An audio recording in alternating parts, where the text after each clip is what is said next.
전 세계 선진국 중에서 우리나라만큼 이렇게 기준금리를 올리는데 어떻게 기준금리보다 더 대출금리가 올라가는 나라는 우리나라밖에 없어요.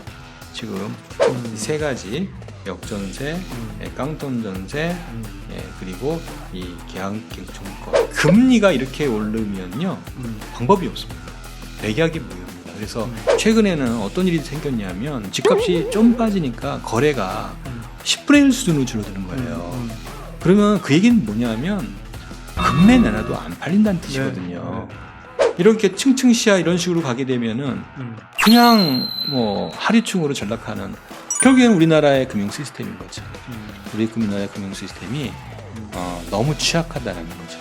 캐피탈사가 많이 투자한 게 또 부동산 PF, 부동산 대출이에요. 이렇게 연결이 됩니다. 그래서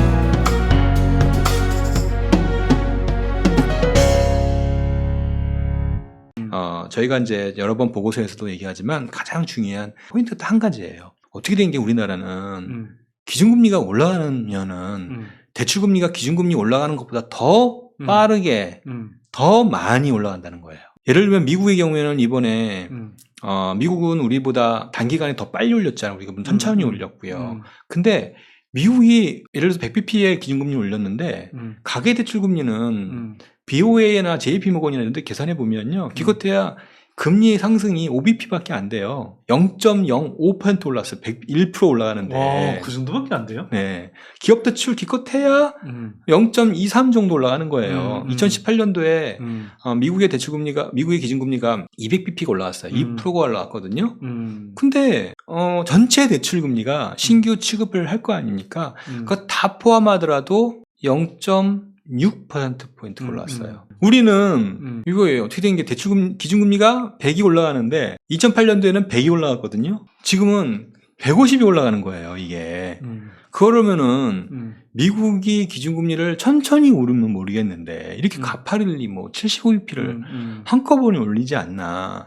이렇게 하면은 어떤 수를 써도 이거 대출금리의 상승에 따른 이자 부담 증가를 빚을 갖고 있는 정상적인 사람이라면 다 감당하기 어려운 구조인 거예요, 이게. 이게 근데 지금 말씀하시는 게 사실 그 국내 은행들의 자금 조달 구조하고 연결되어 있는 거죠. 조달 구조와 금융 시스템의 문제에 연결되어 있어요. 그러니까 항상 이 금융 안정 차원에서 문제를 접근을 해서 봐야 되는데. 와, 근데 네. 최근에는 진짜 막 3%대 예금 금리도 나오고 하더라고요. 그게 이제 이런 3%대로 은행이 돈을 받으면 대출은 도대체 얼마를 해줘야? 지금 3.6까지 나왔으니까 은행 정기예금이요. 예. 네.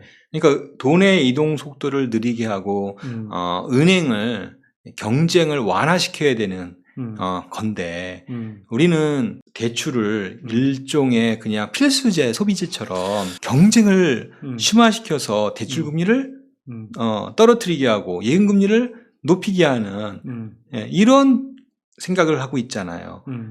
그러니까 금융 안정이라는 거는 하등에 이제 제외되고 그런 상황에서 사고를 하다 보니까 이게 전 세계 선진국 중에서 우리나라만큼 이렇게 기준금리를 올리는데 어떻게 기준금리보다 더 대출금리가 올라가는 나라는 우리나라밖에 없어요. 지금. 자, 그러면 그렇게 금리가 가파르게 올라가면 결국은 뭐 이제 가계부채가 잔뜩 늘어나 있고 특히 부동산 관련 대출이 커져 있는 상황에서 지금 집값이 뭐 저도 사실은 어느 정도 예상은 했는데 생각한 수준 이상으로 가파르게 떨어지는 것 같아요. 아니 당연하죠. 그거 지금 말씀드린 바와 같이 이자 부담 증가 속도가 첫째 너무 빠르다. 두 번째는 뭐냐면 지금 집값이 많이 하락하는 지역의 특성을 보면은 집을 아까 제가 얘기했잖아요. 집을 구매할 때 한 반 정도는 거주 목적으로 주택담보대출을 이용해 사는 사람이 있고 반 정도는 갭투자로 한다. 최근에는 뭐 3분의 2까지 늘어났다 이렇게 말씀을 드렸잖아요. 이런 구조이잖아요. 그러면은 이렇게 생각하시면 됩니다. 갭투자를 하는 사람들은 대출을 뭘 썼을까요? 예, 신용대출이겠죠. 신용대출은 만기가 짧아요. 그래서 지금 일반 가계대출이 이자 금리가 1%가 올라가면은 얘네는 1.5%가 올라가는 거예요. 지금 그래서 평균 은행의 신용대출 금리는 6%에 근접해 있어요. 예. 주택담보대출은 4%대인데 3.5 정도 되는데 뭐 이런 상황이에요. 그러니까 너무 이 이자 부담이 단기적으로 이런 갭투자들한테 너무 빠르게 증가한 상황이 나타났어요. 그래서 갭투자가 많이 한 지역의 집값이 급락할 수밖에 없는 거예요. 예, 지금 이 상황이라 보시면 돼요. 이게 이제 트리거는 이쪽 뭐 갭 투기 또는 연끌적 투기가 이제 집중된 지역부터 일어나겠지만 이게 점점 범위가 확산될 가능성이 저는 높다고 보거든요. 그러니까 이제 그게 이제 1단계는 지금처럼 이렇게 떨어지는 거고요. 지금 문제가 뭐가 있냐면은 항상 그 숨겨진 폭탄은 사실은 전세보증금이거든요. 전세보증금 만기가 2년이잖아요. 그래서 지금까지 이렇게 레버리지가 잘 유지되고 잘 갔던 이유는 결국에는 전세가가 계속 올랐기 때문에 그런 건데, 전세가가 이제 이게 다시 하락 기조로 가거나 또는 집값이 전세 가격보다 훨씬 더 많이 떨어지거나 하나는 역전세고 하나는 깡통인데 두 가지 이벤트가 나타나거나 또 사실 새로운 이벤트가 또 하나 생겼습니다. 이게 법으로 개정될지 모르겠지만 계약갱신 청구권이 이제 있잖아요. 그래서 임대차 3법이 도입되면서 임차인에게 이제 계약갱신 청구권이라는 권리가 보호되는데, 권리를 주어져 있는데 핵심은 뭐냐면 이 계약갱신 청구권에 무시적 계약과 동일한 권리가 부여된 거예요. 뭐냐면은 우리가 이제 전세 계약을 하죠. 전세 계약을 하면 2년 계약을 하면 2년 기간은 세입자가 나갈 수가 없는 거죠. 만약에 나가려고 하면은 새 임차인을 데리고 와야 되고, 임차인이 그리고 발생하는 중개 수수료도 임차인이 부담해야 돼요. 무시적 계약이 된다라면 어떤 상황이 되냐면 계약이 지나고 나서 내가 언제든지 이제 이 계약을 해지하겠소라고 임대인에 통보를 하게 돼요. 그러면 임대인은 3개월 이내에 전세보증금을 전부 돌려줘야 돼요. 그리고 거기서 발생하는 중개수수료도 정상적인 계약과 똑같이 해야 돼요. 계약갱신 청구권을 행사를 이 무시적 계약과 동일하게 본다는 거예요. 그렇게 하다 보니까 계약갱신 청구권 행사하고 나서 사람들은 상식적으로 본다라 임대인은 계약이 2년 연장되었어 라고 할 수 있잖아요. 근데 그렇지 않다는 거예요. 임차인 입장에서 본다라면 언제든 수시로 이게 지금 불안해. 또는 집값이 폭락해서 내가 내 주 옆집에 싼 집이 나왔어. 그러면 이 계약을 해지하고 이걸 딴 데로 갈 수 있는 상황이 된 거죠. 다시 말하면 지금 얘기 드린 건 뭐냐면 이 역전세나 깡통전세에 문제가 생기면 예전에는 기간을 두고 2년 후에 이제 어쨌든 간에 임차인은 2년을 기다려야 했단 말이에요. 근데 기다리지 않고 지금 행사해 버리는 거예요. 그래서 이 문제가 동시에 같이 나타나게 되는 거예요. 세 가지, 역전세, 깡통전세, 그리고 이 계약갱신 청구권. 이게 이제 동시에 진행된다라는 얘기는 뭘 말하냐면 이제 전세 시장에서의 디레버리지가 되는 거예요. 우리가 지금 얘기하는 거는 그동안에는 대출 시장에서의 금리 상승과 디레버리지 이걸 얘기했었는데, 사실은 제가 아까 얘기했잖아요. 제가 직관적으로 느끼기에는 부채 중에서 가장 큰 게 임대보증금 부채이다 라고 얘기 드렸는데, 요 임대보증금 부채가 디레버리지 되는 그런 상황이 지금 나올 수 있어요.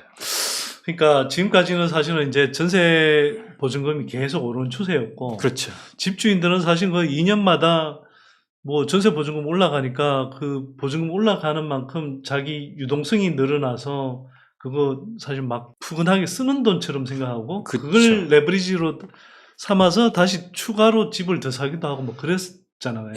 그래서 근데 이제 그 흐름이 완전히 반대로 지금 작동하는 반대로 될 국면으로, 텐데, 아까도 얘기했지만 위험이라는 그런 걸 했잖아요. 이렇게 기간을 두고 천천히 나타나면 방어할 수 있는데 이렇게 이제 한꺼번에 발생하면 방어가 안 되는 거죠. 그래서 민간 쪽에서 이렇게 디레버리지가 되면 어떤 일이 생기냐면 임대인 입장에서는 그 보증금을 돌려줘야 되는 문제가 생기잖아요. 근데 보증금을 돌려주려면 현재 투기 주택 조정 지역의 경우에는 이 전세금 반환 대출이 1억밖에 안 되거든요. 2억까지인가요? 이거밖에 안 되거든요.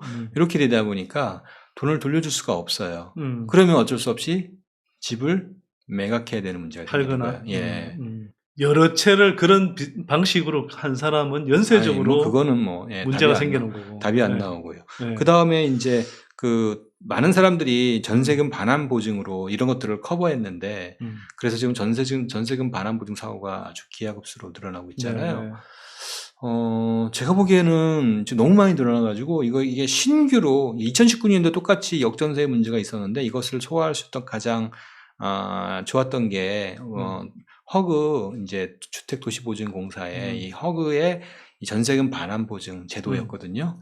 예, 요게 사실은 제가 보기에는 이 시스템을 잘못 만들어가지고 완전히 이거는 뭐 진짜 문제인 것 같은데 요게 이제 구조적으로 좀 문제가 되다 보니까 신규로 이거를 막 해주기가 대단히 예전처럼 하기가 어려운 상황이에요.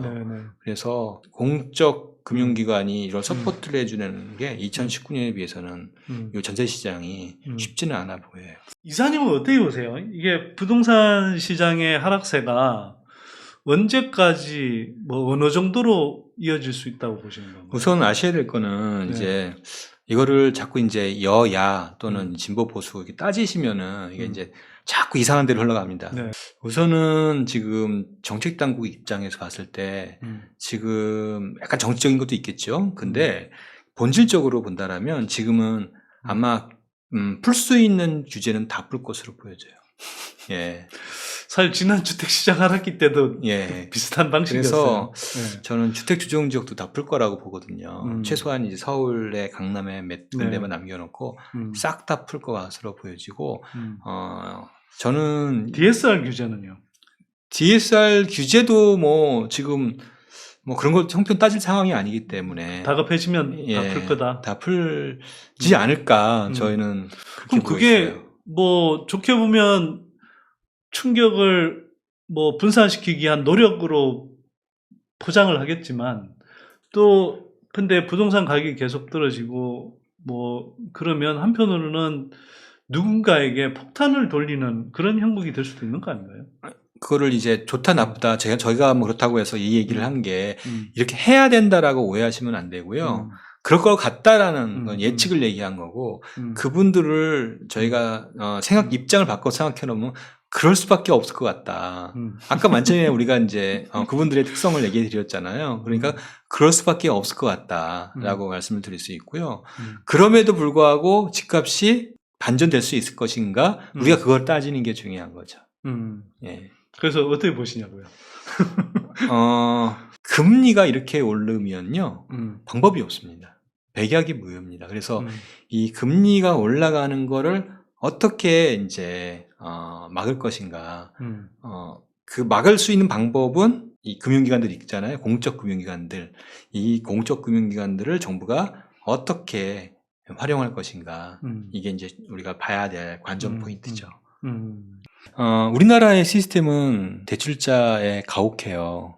그야말로 탈탈 털려서 그냥 진짜 아무것도 없게 만드는 게 우리나라의 금융 시스템이에요. 그러니까 왜 그러면 한국은 실제로는 그렇게 부채 탕감이라고 이야기하지만 미국이나 다른 나라에 비해서 훨씬 개인 가계에 이렇게 가혹한 상황인 건지.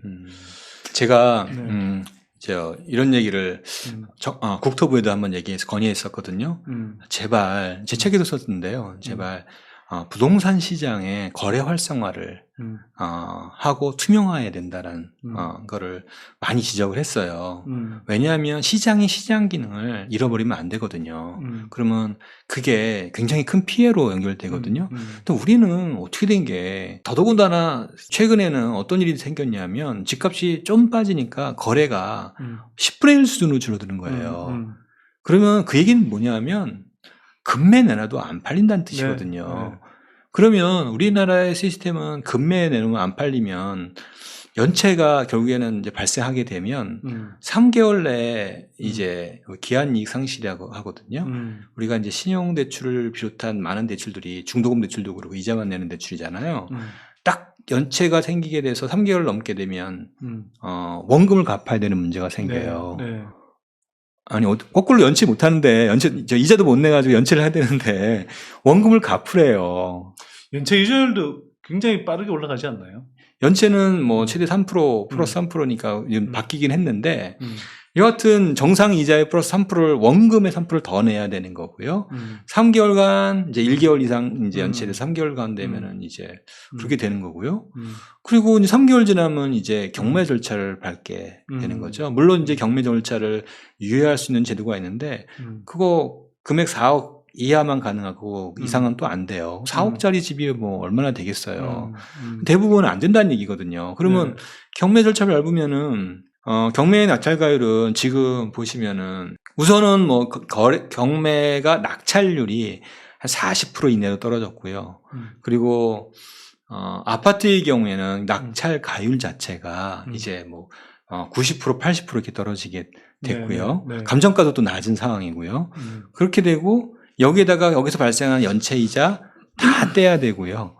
그러니까 결국에는 내가 경매로 들어가게 되면 더군다나 대부분 경매로 들어가는 거는 잘 안 팔리는 걸 거 아니에요. 잘 안 팔린 거면 더군다나 그 아파트나 다세대 주택은 더 물건의 유동성이 떨어지는 지역에 있는 경우거든요. 그러면 뭐 진짜 3번 유찰되고 나면 실제 이 대출자 입장에서는 아무것도 안 남는 거예요.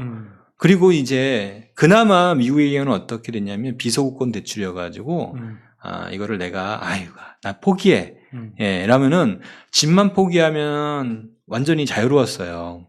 근데 우리나라는 뭐냐면 집을 해서 연체 생겨가지고 경매하면은 이자 생기잖아요. 그리고 경매 비용 다 부담해야 되고 세금 체납 다 부담해야 되고 그래야 될 거 아닙니까? 그거 털고 나면은 이제 그게 빚을 못 갚는 거예요. 내가 집을 포기했는데도 못 갚는 상황이 발생하게 되고요. 지금 같은 경우에 이렇게 가게 되면은요. 그러면 나는 집을 포기했는데 신용대출 또 이제 연체한 거 갚아야 되는 문제가 생기는 거죠. 그러면 월급 가압류 들어가요. 월급 가압류 들어가게 되면 우리 직장 어떻게 다닙니까? 인사부에 가압류되면은 바로 문제가 되고 그런 사람들의 경우에는 특정 부서에는 아예 배치도 할 수 없는 거고 여하튼 찍히는 거 아닙니까? 직장 사실 그리고 이게 채무탕감이 있다 하더라도 설사 채무탕감이 있다 하더라도 이게 최저 생계비에 맞춰서 나오기 때문에 내가 살 수가 없어요. 그러면 어떻게 하냐면은 현금을 받는 비즈니스 또는 이거를 직장을 들어가야 되는 거예요. 그러니까 직장을 결국에는 포기하고 그만두고 딴 데로 일용직으로 갈 수밖에 없는 이런 계속 그러니까 어떻게 보면 집을 갖고 있으면 우리나라의 중산층이라고 했던 것들이 이게 이렇게 층층시야 이런 식으로 가게 되면은 그냥 뭐 하류층으로 전락하는 너무너무 가혹해요. 이게 이런 시스템이 여기에 어떤 뭐 지금 얘기한 것처럼 채무 탕감이나 기본적으로 우리나라 지금 현재 채무의 대부분이 지금 담보대출과 연결되어 있는데 담보대출은 그러니까 이런 경우에는 담보가 있는 경우에는 별채권을 해가지고 채무탕감에서 전부 다 제외됩니다. 그러니까 기본적으로 채무탕감의 시스템 자체가 이런 현재의 금융 시스템에 이게 연결되어서 이게 작동하지가 않는 거예요. 자, 이렇게 갔을 때 지금 그 한국 금융권의 금융위기 가능성 이걸 좀 생각 안 해볼 수가 없는데. 뭐 이사님 누누이 말씀하시지만 이게 이제 결국은 유동성 위기 형식으로 일단 오게 되잖아요. 지금 그 트리거가 될 수 있는 상황이 지금 발생하고 있는 건가요? 여하튼 증권회사의 임원으로서 참 이런 얘기하면 되게 조심스럽습니다. 그러니까 좀 막 하세요. 아유, 안 됩니다. 근데 이제 어쨌든 이제 그거를 간접적으로 얘기 드릴게요. 여하튼 최근에 환율부터 얘기 드릴게요. 환율의 급등이 왜 무서운지 아세요? 환율의 급등이라는 건 뭘 말하는 거냐면, 우리가 당장 얘기한다는 거는, 환율 급등하면 물가가 오른다. 이렇게 실물 경제에서 얘기하는데, 나아가서 환율 급등이 돼서 더 지나면 달러가 부족한 상태가 발생하잖아요. 달러가 부족하게 되면 수출을 할 수가 없잖아요. 그렇죠?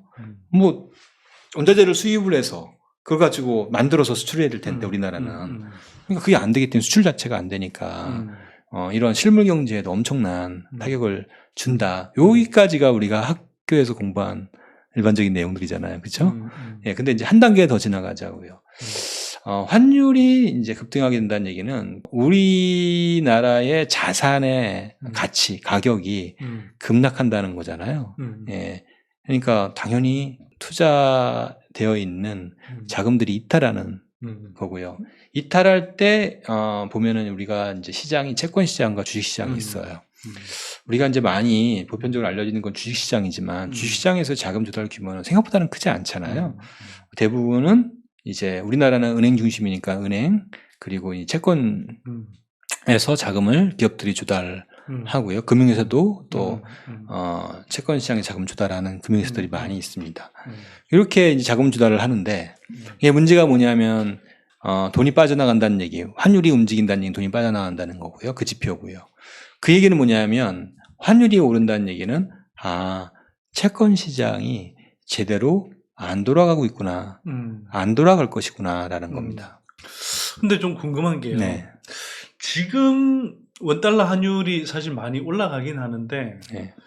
이게 전반적으로 미국 그 달러가 이제 강달러 기조를 보이면서 상대적으로 대체로 다른 나라의 뭐 유로화를 비롯해서 다른 나라 화폐 가치도 같이 떨어지고 있잖아요. 그렇죠. 그래서 예. 이게 꼭 한국만의 문제가 아닌 것처럼 이렇게 또 인식이 되기도 하는데 이건 어떻게 보세요? 그게 이제 한국은행 총재님께서 얼마 전에 이제 8월 달에 이제 기준금리를 올릴 때 25bp 올리고 잭슨홀 미팅 가셨잖아요. 예. 그게 제가 보기엔 지금의 사태를 야기한 것 같은데 어쩔 수 없었다라고 보고는 있는데 그래도 이제 참 아쉽다라는 생각을 좀 개인적으로 합니다.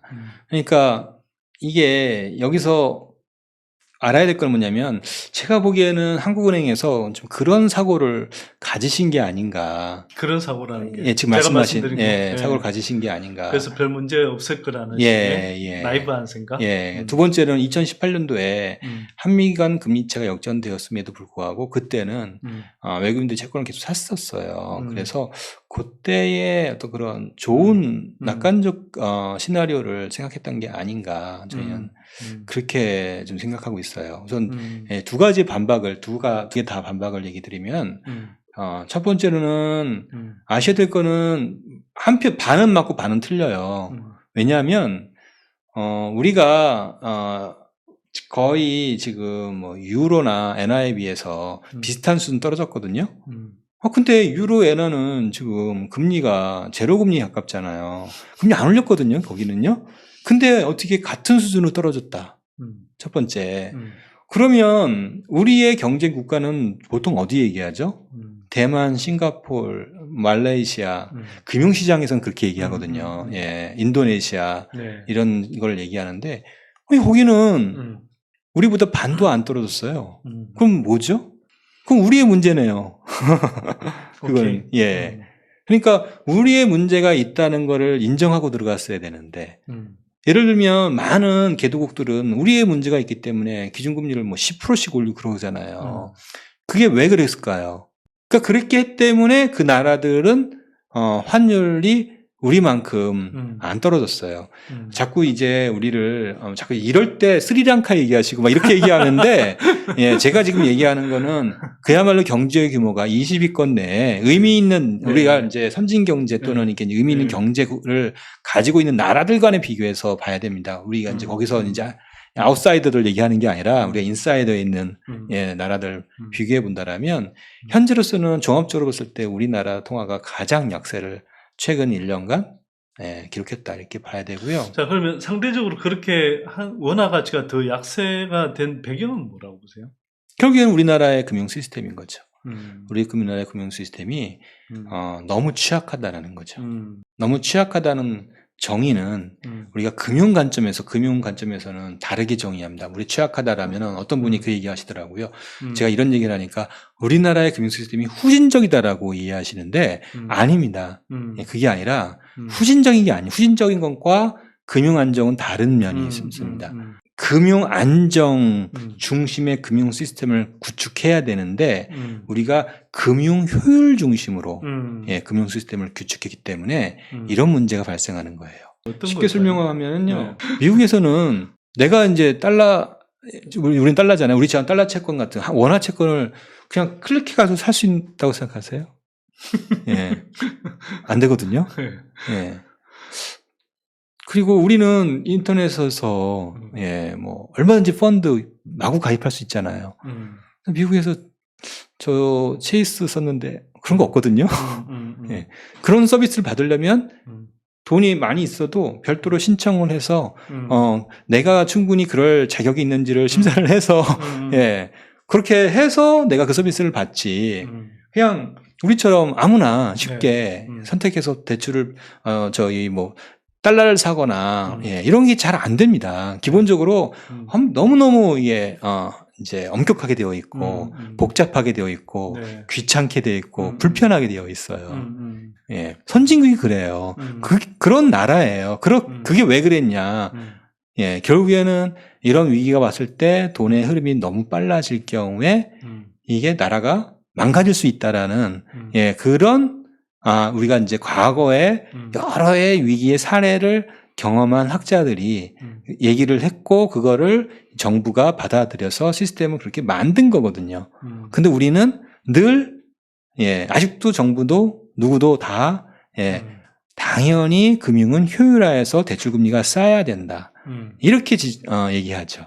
예금리가 쌓여야 된다 얘기하고 있고요. 높아야 된다고 얘기하고 있고 비대면 활성화하자고 얘기하고 있죠. 예.